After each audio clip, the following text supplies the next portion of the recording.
Mbote, nous sommes toujours toujours pour l'actualité aux élections dans la République démocratique du Congo. Léo Njoleo et Zawana pour na koyeba conseil Sabino au raté ata et le côté. Vous étiez très nombreux la fois dernière vice-président, il y a dynamique Katumbi président. Bolbaki Ndeko Simon, Makambalbaki, bonsoir qui pourrier, bonsoir qui peut contrer, c'est normal, c'est la démocratie. Mais Lumbe, je vais à Mboka, il y a un peu pour la deuxième fois. Toi, bon, qu'on soit naïe, pour moi, il y a le président Katumbi Chapwe, il y a bon, qu'on soit là, le président Simon Boulu. Mbote Ndeko. Bolinzoto. Zoto Kimia. Mboka peta moi madame. Mboka zota moi madame te. Mboka zota moi madame te. À cause de la coalition, à cause de la majorité numérique, où il y a des députés, où il y a des députés, il y a fraude. C'est ni cour constitutionnelle à programmer bango biozo ba kelelo za nommé na cour constitutionnelle tout na nga otangi na komba cour constitutionnelle parce que cour constitutionnelle bango nde bazali lokola ba zuzio ya suka ya mboka mais bango nde bayokisa mboka oyo soni cour constitutionnelle wana. Cour constitutionnel, on est allé dans la poche, il y a mon moko, il y a famille politique moko. Ah mais le bézaki Kabila donc tu m'appelles les gens la poche. Mais non, de Kabila les lignes na ezali ko les kala institution nyoso, so ke na institution nyoso et les lignes de Kabila ezali, o ba benga na lopoto la mémoire, il y a de Kabila ezali. Il y a moins de bitumba oyo peuple congolais nyoso il faut là ta mon nzoto parce que peuple apprendra pour voter un jour, un dimanche na Seyambula on a mon isusu lilingi ya Kabila te na ba institution asa mona mboka manda esili afana na ndaku na kingasani na kingakati na mosi na ena bana mais président si moment de bino politicien vous avez hypocrite comment lobby Kabila bochaki pandi likolo mais le même Kabila aza iloko moko na Félix mais vous autres que Félix bino aussi mbaka plus Kabila non ndeko moni na koloba bosembo toza ba politique na politique ne balobaka na français. Les alliances se font et se refont. Alliance, d'abord politique, on peut que ça va monter pas ça l'alliance. Mais il faut qu'on ait l'alliance. Attends, tu pas bon non. Il y a la lobby. La lobby c'est que Kabila a mon centre. Kabila a géré Mboka Oyo, Mabé, Wana Ezali. Tu as géré Mabé, soit géré Mabé, mais le fait ça s'en a. Non. Ndeko Félix, il y a Ndeko Félix à combattre le pouvoir. Biso Tolobaka na Bosembo. Biso bakatumbiste tolobaka ngo na bosembo te toyebi Ndeko Félix lolengo ya komela kina akomaki na lolengo ya se mesa na ndenge cop na ndenge ya cop na senité na ndenge ya rétro commission na ndenge ya cop mais biso bakatumbiste lokola toza ba républicain lokola tolingaka mboka oyo Congo po toza kaka na Congo biso baka tomotama ata plaza na komate eza Katumbi na Félix babetaka na bango mais boni kopekisa président Katumbi na Félix basolola baza bana mboka yango yoko na ngina ya koloba motindo président Katumbi yomo oyebi bato kala banda kondima teke président Katumbi aza opposant ya président Kabila bato banda ko bati aza opposant te bayokanaka Kabila ndatindi Katumbi akota na opposition pour embrouiller bango c'était le contraire Katumbi ndi aiko renforcer opposition mais lelo bato nyonso ba comprendre que président Katumbi il y a solo azali vraiment dans la opposition mais différence il y a opposition à président Katumbi zanini président Katumbi a la opposition va venir républicaine ça dit tous la opposition théo ya koya adolelo na Félix Olembisa ya koboma et ça Olembisa te opposition républicaine ça opposition républicaine za ne Olembisa non opposition républicaine non liboso ya Kabila il y a un adage qui dit quand on a affaire à un tyran, il faut se comporter de manière qu'on s'entend qu'on a affaire à un tyran. On avait affaire à un sanguinaire. On avait affaire à quelqu'un, il peut se réveiller le matin, on vous arrête, on s'embite, et l'autre côté, on s'allie 3 mois d'abord, on est biso to sagi na ane, to tika ko sambate, motif bakangela biso. Et yebanate, on a kaka ko sepelisa, motomoko bazara na pouvoir. Yango na motindo wana tozalaki dans la opposition dans le système il y a ANC au Mandela lobaki que des fois quand toutes les voies pacifiques sont épuisées seule la violence reste comme une option c'était ça l'option tozwaki tant le monde dans l'immédiateté na bapostolo ya Nzambe. Tango moto aza alimionia te na baeglise ya Nzambe. Depuis biso tokola na mboka oyo, tomona Mobutu, Maréchal Mobutu, le grand dictateur ndenge ebani na molongo. Tomona jamais Maréchal Mobutu kotinda ordre babeta bato masasi na kati ya église. Tomona jamais kana tozaka soki tozala ba marche toko bengala Maréchal Mobutu, soki tokimi na église, basoda DSP akala, batelemi ba okota na kati ya église te. Mais lelo touti komona ngo na régime outi kokende. Donc pour na bango respect moko na bato ezate na mboka kofinga Monseigneur Mosengo, kofinga basai na Nzambe, kofinga bakulaka nyonso ya mboka bango kuna bafinga ka bato nyonso parce que bazali na yemei. Mais le temps ya na yemei, oui bien yemei. Bien le doit s'absout. Ngana bien yemei to na ensemble les dimanche l'église. Tata Jésus Christ. Nde yemei. Mais tala bato ba comité basali Nzambe na bango mususu. Donc on dit que tout ma belle qui abino bo saven Nzambe non tout Nzambe na bino biso Moïse Katumbi yemei pas na bino non biso et pas na biso et pas na biso Moïse Katumbi baza yemei te d'accord ako kanga biso to bengala ba bien aimé so to sai pas Moïse Katumbi na réunion Moïse Katumbi sera coach bengala biso chapelle pas mauvais malade. Mais non, Moïse Katumbi baza servant catholique, Moïse Katumbi baza chrétien. Ndeko tika na bisa ona tambola na fana ba politicien belé na mboka. Na mona na politicien te bozana réunion boye era lo sambo ekoki ada bombola bengana era lo sambo ekoki est-ce que l'autre na kendo sambo na benga ada bombola bengana ka zakane ndingo ata non ada bombola bengana ngate ata bombole lisolo ya ada bombole zali te ba bengana te na biso ada bombola bengana na ko biso ndeko biso bakatumbiste tolobaka bosembo alors la ko tembo ngeza non na ngai mbongo te ada bombola bana ko pesa ngape misolo ada bombola bana ko pesa ngambongo na ko wanga na te na musala to bana ko sala na parti au comprendre mais loko na kabwana dina ada bombole to kabwani na idéologie mais to kabwani na relation bomotote tika na bisote na ada bombole kulutu na mana pesa mbo de place azali to sola ga mikonyos to benga na mikonyos encourage ga ngakuta ndimanga et comment lokola référence à ebisaka ba membre tu ya parti na yeke bomoni Simon tant azaki d'accord tenanga a démissionnaki na komela da bombole lettre de démission na za nango na za accusé de réception tant ada bombole alobi ke azo supporter candidat à la mukate alors biso ba katumbise Moïse Katumbi apesaki vision na ye et que pour na mboko ebonga et puis Moïse Katumbi azali na raison les autres candidats mosusu bato mosusu ba supportaki yango kaka elilingi akabile ezali oh soki Martin Fayulu candidat na biso à la muka yo na FCC boyelo mota na FCC te en tout cas bon ndenge bato maele batangisa biso dans la vie on dit jamais mais eza pasi po tozala lobby et lokomo na FCC lobake batubela ndenge président Félix alobaki alingaka te komona moto ya masumu bato ya mabe bafuta masumu na bango malingaka bato ya mabe batubela soki FCC batubeli base repentir et puis basali profil bas so bauti kosala mabe bauti kopikisa bino na likambo moko boye bobatami nsima motu nde babatami nsima président Félix wana munoko nyonso bazotia wana ya pamba FCC rappui na bango babatami nsima ya président Félix. Président Simon Boule, président de la République akena mboka Belgique batebe babiki asali tula mwizi ya zaza kote moto za kopela ya kimi bato bakobima na balabala bino pe le 13 juillet bozana balabala. Comment les autres kozwa penza mobembo ya mokonza mboka?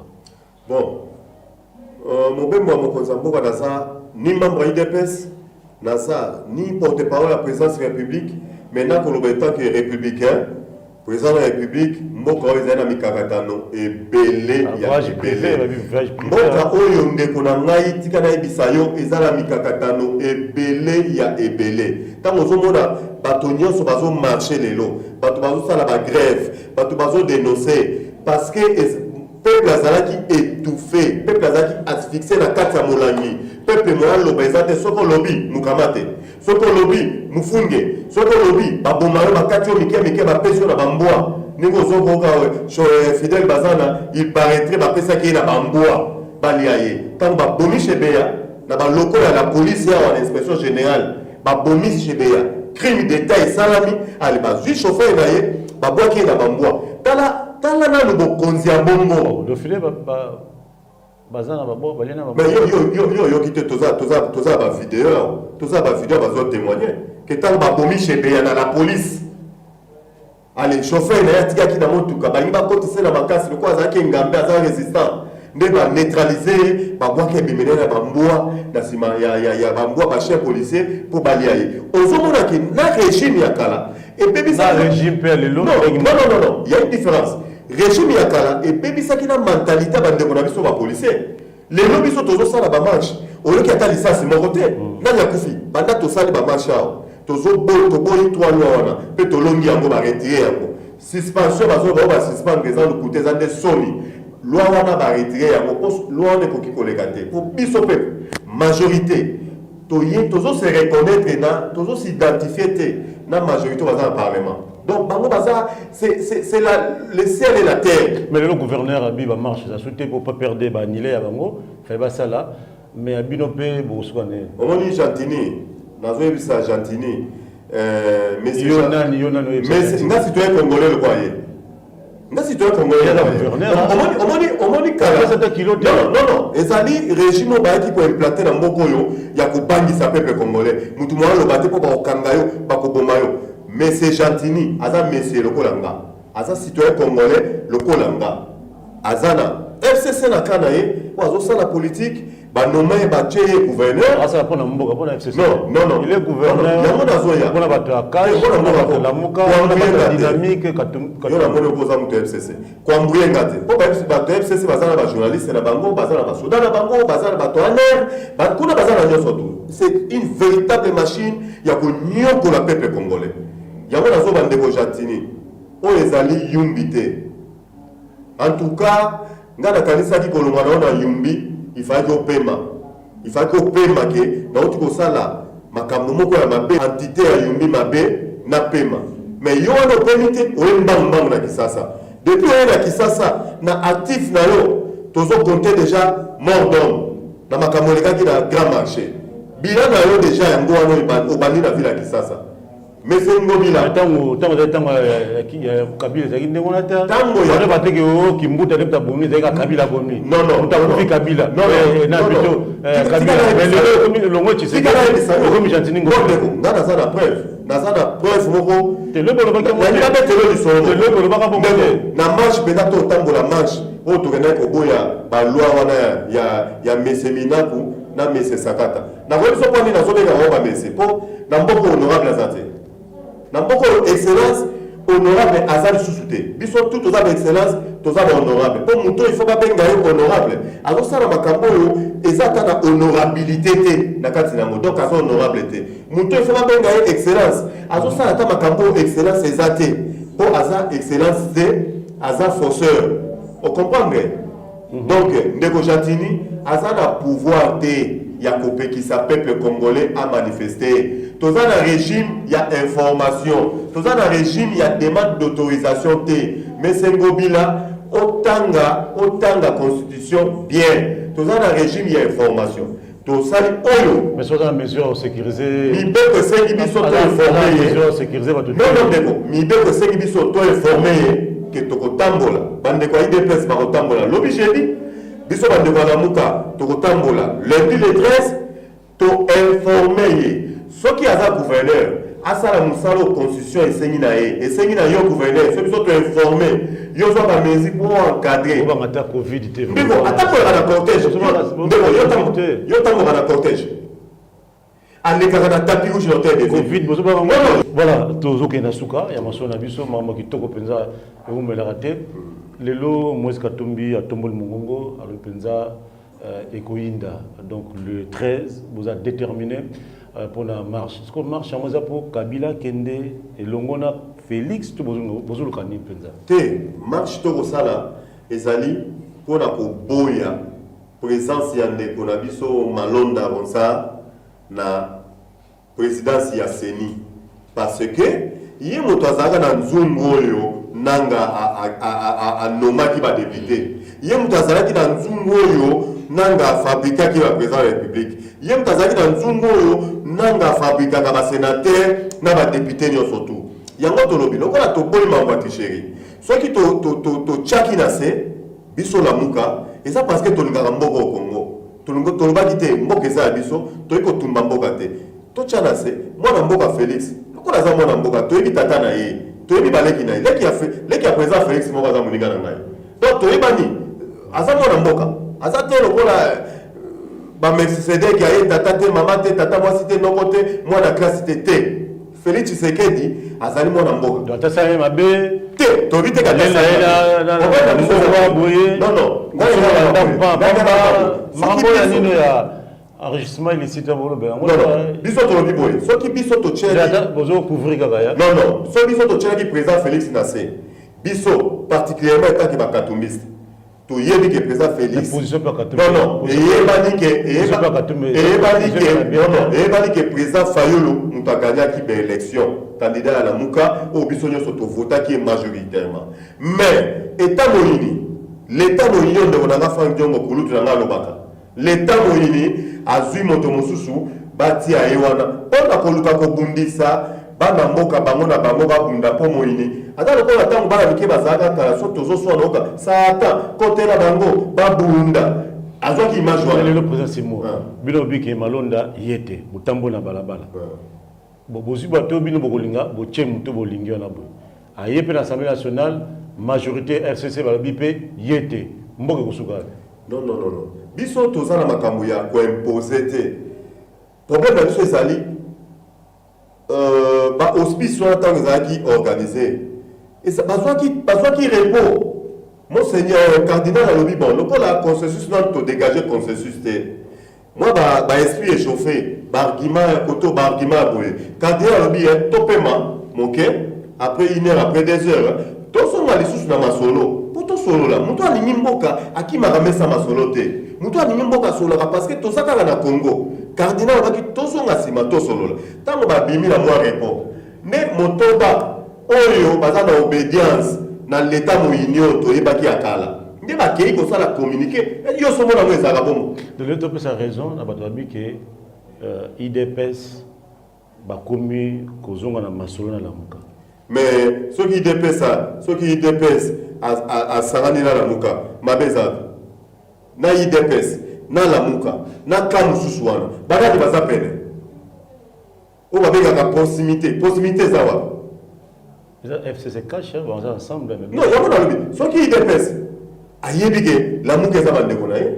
La mouka, to yébike, bande konaï soit IDPS. Basa bande konaï. Ça va y avoir une pouvoir de. Non, nakata libota attention moi na moko a kosami na ba voisin.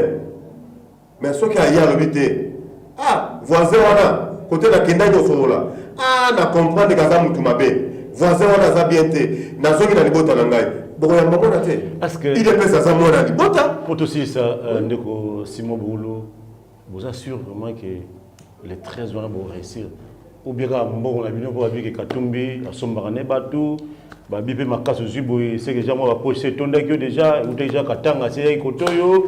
Vous assure vraiment que Kishasa pensait qu'on y a. Oui, mais tu vas bien président Katumbi la personnalité de bienfaisance, et ça te pour Nambongo. Et ça, oui, mais na kosa lo bolamu.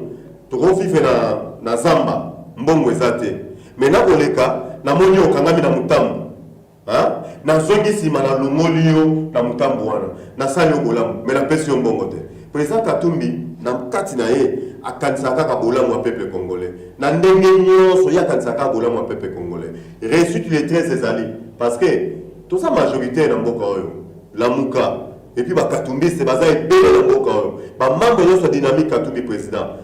Nous lancé appel à unité Katumbi c'est nyonso les 13 tous à la ébélé na balabala pour na kotambola et longo na bande na biso nyonso na bayo bakufa molimo a Rossi et côté la biso molimo a Thérèse Kapangala et côté la biso to tambola to fingate to bukate to tambola pour revendiquer la toi la biso moi gaz moi.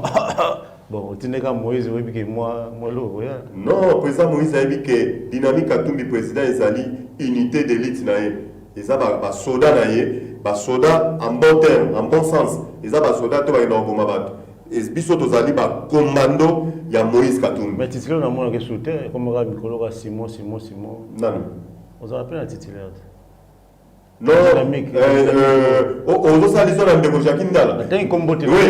Oui, titulaire de la bonne oui, ndeko Jacques Ndala. Et comme ndeko Jacques Ndala. Non, ndeko Jacques Ndala, président national, il y a Dynamique Katumbi président, pe cofondateur, il y a Dynamique Katumbi président. Azali. Dynamique Katumbi président et Samina et pas la biso toza na ndenge ya parti fondateur était. Ndenge zake bofuka babino nyoso iyo botombola bolote biso la Dynamique Katumbi président bato nyoso baza ba cofondateur. Donc ezali bongo. Merci pour ndimengo.